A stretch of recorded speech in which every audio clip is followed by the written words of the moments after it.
Bonjour bien-aimés, je vous invite à ce que nous puissions partager quelques pensées autour d'un passage de 2 Samuel chapitre 7. Je vais lire à partir du verset 4, le contexte est celui-ci. David a à cœur de construire un temple pour l'Éternel. Il a partagé cela avec le prophète Nathan et récemment j'avais partagé déjà quelques pensées sur lesquelles je voudrais continuer de creuser un peu ce point et ce qui m'interpelle. Il nous a dit la nuit suivante, donc la parole de l'Éternel me fut adressée à Nathan. La parole de l'Éternel fut adressée à Nathan. Va dire à mon serviteur David, ainsi parle l'Éternel, est-ce toi qui me bâtirais une maison pour que j'en fasse ma demeure? Mais je n'ai point habité dans une maison depuis le jour où j'ai fait monter les enfants d'Israël hors d'Égypte jusqu'à ce jour. J'ai voyagé sous une tente et dans un tabernacle, partout où j'ai marché avec tous les enfants d'Israël.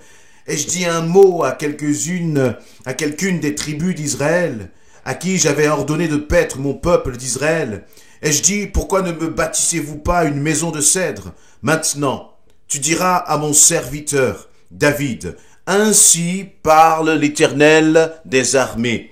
Je t'ai pris au pâturage, derrière les brebis, pour que tu fusses chef sur mon peuple, sur Israël.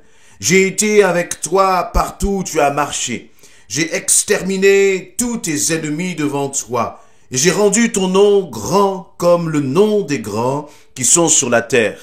J'ai donné une demeure à mon peuple, à Israël, et je l'ai planté pour qu'il y soit fixé et ne soit plus agité, pour que les méchants ne l'oppriment plus comme auparavant. Et comme à l'époque où j'avais établi des juges sur mon peuple d'Israël, je t'ai accordé du repos en te délivrant de tous tes ennemis. Et l'Éternel t'annonce qu'il te créera une maison. Quand tes jours, verset 12, quand tes jours seront accomplis, que tu seras couché avec tes pères, j'élèverai ta postérité après toi. Celui qui sera sorti de tes entrailles, j'affermirai son règne. Ce sera lui qui bâtira une maison à mon nom, et j'affermirai pour toujours le trône de son royaume. Amen. Voilà, en fait, lorsque je suis retombé sur ce texte, j'ai été interpellé. J'ai été interpellé parce que c'est Dieu qui parle à Nathan pour dire à Nathan, Nathan, tu vas aller voir David, mon serviteur, et tu vas lui porter ce message. Et j'ai été interpellé dans le fait que Dieu est en train de rappeler tout ce qu'il a déjà accompli. Et c'est intéressant de voir que Dieu a utilisé des hommes, et notamment Dieu a utilisé puissamment David. Mais même si Dieu a utilisé David, c'est Dieu qui est à l'origine, et c'est à Dieu que reviendra toujours la gloire. Dans ces passages, il y a cette notion de jeu qui revient à plusieurs reprises, qui revient là comme pour enfoncer le clou. C'est Dieu qui fait. Voyez, au verset 8, il va dire... Je t'ai pris au pâturage. Donc il est en train de parler à David derrière les brebis. J'ai été avec toi partout où tu as marché. Verset 9, j'ai exterminé tous tes ennemis. J'ai rendu ton nom grand. J'ai donné une demeure à mon peuple. Je l'ai planté pour qu'il soit fixé. Et là on voit, il va dire, je t'ai accordé du repos. David était un grand homme, un homme puissant, un homme qui a été de victoire en victoire. Même lorsqu'il était face au roi Saül et qu'il rentrait de la bataille, eh bien la foule disait, Saül a abattu ses 1000, mais David a abattu ses 10 000. Il y avait vraiment quelque chose de grand, de glorieux dans le ministère, dans l'appel, le service que David a rendu. Mais aussi grand et puissant que soient les exploits que David avait effectués, l'Éternel est en train de remettre les pendules à leur place. Excusez-moi l'expression, mais il est en train de rappeler à David tout ce que tu as fait. Ce n'est que par moi. Et j'aimerais que le Seigneur nous rappelle à chacun d'entre nous que tout ce que nous avons, ça nous vient du Père. Tu as une famille, tu as un travail, tu as je ne sais quoi d'autre, tu as le souffle de vie, tu ne te peux te glorifier de rien parce que tout vient du Seigneur. Et je crois que c'est ça la louange, c'est ça l'adoration, c'est ça compter les bienfaits de Dieu. C'est rappeler que tout ce que nous avons, ça vient vient de l'Éternel. Et dans les versets 8, 9, 10, 11 et 12, c'est ce que le Seigneur fait. Il rappelle qu'il est à l'origine de tout. Comme pour dire, David, mais tu ne peux rien m'apporter que je n'ai déjà. Et vous voyez, et je crois que dans tout ce que nous pouvons faire, apporter, et tout ce que nous pouvons faire pour le Seigneur, pour le royaume de Dieu, la réalité, c'est que, eh bien, nous ne pouvons rien lui apporter parce qu'il a déjà tout. Et dans sa grâce, il se réjouit quand même de ce que nous lui apportons. Voyez, c'est comme l'image d'un père, d'une mère qui sont là avec leur enfant, leur tout petit. Et quel que soit ce que le tout petit va faire, ou je ne sais pas, vous voyez, comme on a ces temps, ces périodes à l'école, la fête des mères, la fête des pères, et les enfants vont fabriquer des petites choses là pour apporter à papa, pour apporter à maman, et lorsque les parents reçoivent cela, eh bien, ça n'a rien d'extraordinaire, c'est presque même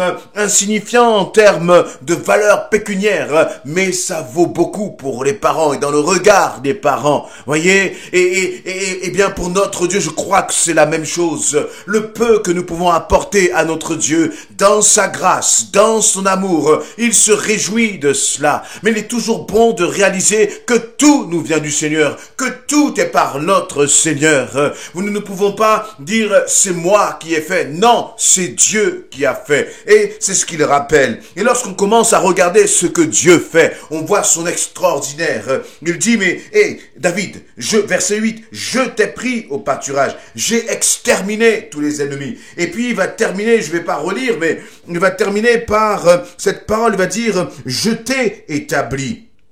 Et il va parler même de la succession après David. Et là, Dieu nous montre que non seulement il est au contrôle de toutes choses, non seulement c'est lui qui fait, mais il a aussi un plan. Rien n'est au hasard devant notre Dieu. Lorsque David était là, caché, pas caché, mais lorsqu'il travaillait là, derrière la maison, près du troupeau, alors que le prophète est venu chez son père Isaïe, et que personne ne calculait David, que personne ne s'occupait de lui, Dieu avait un plan pour David.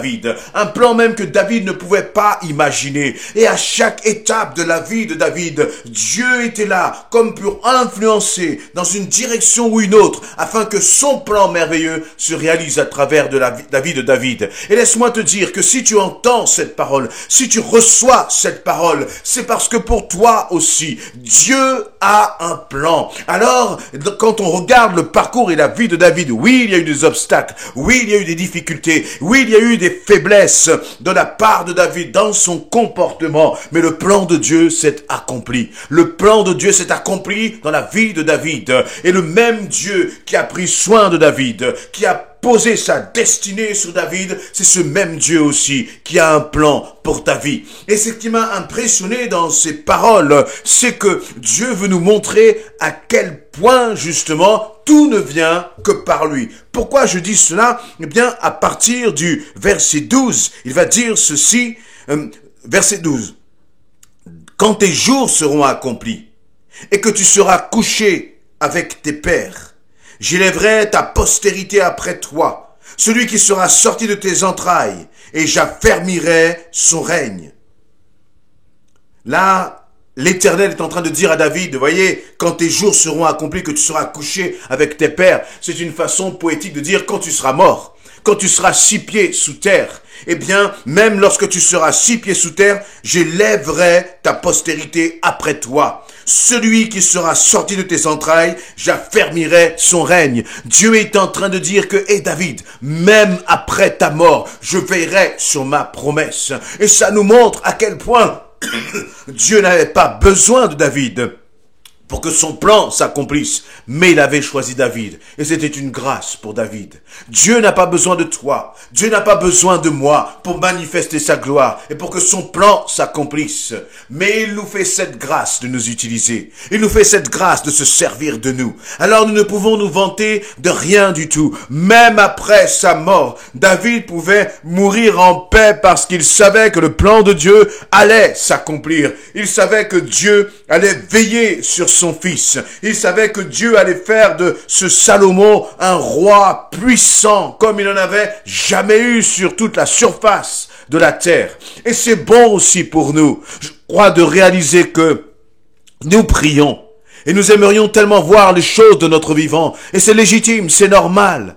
Mais je crois que nous pouvons aussi nous réjouir de nous dire que, Seigneur, que je sois là ou que je ne sois pas là, eh bien, je crois que ta parole s'accomplira, parce que tu es ce Père qui est fidèle. Vous savez, les hommes, lorsque vous mourrez, eh bien, ou avant même que vous mourrez, ils essayent de se débarrasser des promesses et des engagements qu'ils ont pris à votre égard. Nous sommes dans une société qui s'engage de moins en moins, qui respecte de moins en moins sa parole. Nous sommes dans une société pour laquelle la parole n'a plus de valeur. L'engagement n'a plus de valeur. Et dès qu'on a le dos tourné, eh bien, la personne qui s'est engagée essaye de rompre son engagement. Mais l'Éternel n'est pas comme cela. Il est un Dieu fidèle. Et il dit, David, même après ta mort, eh bien, je veillerai sur ma promesse. Ton fils, c'est moi qui l'élèverai, le dit le Seigneur d'une certaine façon. C'est moi qui le mettrai dans sa position de roi. Et je crois que notre Dieu, tu peux faire confiance à ton Dieu. Tu peux t'appuyer pleinement sur lui. Tu peux t'attendre pleinement à lui parce qu'il est le Dieu de la promesse. Et sa promesse, elle s'accomplira certainement, certainement, au-delà même de nos faiblesses.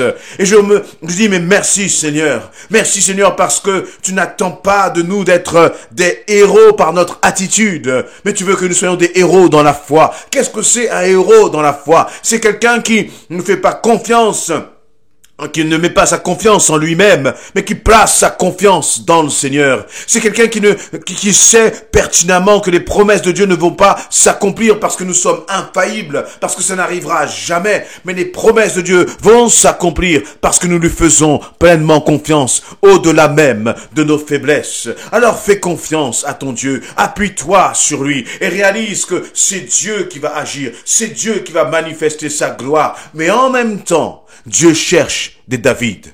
Dieu cherche des hommes et des femmes qui vont avoir un cœur selon Dieu. Des hommes et des femmes qui aiment Dieu. Oui, nous pouvons faillir, mais nous devons aimer Dieu. Nous devons nous attacher à lui. Et si tu t'attaches à lui, si tu aimes le Seigneur, si tu veux vivre pour lui, si tu veux mettre en pratique ce que le Seigneur te demande de faire dans sa vie, alors Dieu fera de grandes choses à travers ta vie. Mais souviens-toi, Dieu fera, c'est lui qui fera. Et donc c'est à lui que la gloire doit revenir et à lui seul. Tu dois faire ta part, mais la gloire reviendra toujours au Seigneur. Et afin que l'Éternel puisse dire, j'ai fait dans ta vie. Et Dieu veut faire dans ta vie. Je crois que ce serait si triste en fait, que Dieu ne puisse pas dire, voici ce que j'ai fait dans ta vie. Est-ce que tu peux dire ce que Dieu a fait dans ta vie? Est-ce que tu peux compter ce que les merveilles que Dieu a accomplies dans ta vie? Fais cela et tu verras combien Dieu est grand. Et je crois que lorsque Dieu a commencé à parler de cette façon-là à David, David a dû se réaliser pleinement que, oui, comment lui, un simple homme, pourrait-il être capable d'établir, de construire, de bâtir un temple à la grandeur de ce Dieu si grand et si puissant? Tout ce que nous pouvons apporter au Seigneur, eh bien, est rien par rapport à tout ce que lui nous a donné. Et en même temps, le peu que nous pouvons lui apporter a tellement de valeur aux yeux de Dieu parce qu'il nous aime. Soyez encouragés et fortifiés. Réalisez que, quelles que soient les circonstances, les tempêtes, ce qui peut arriver, Dieu tiendra sa promesse, comme il l'a fait pour David. Dans ta vie, il le fera. Amen.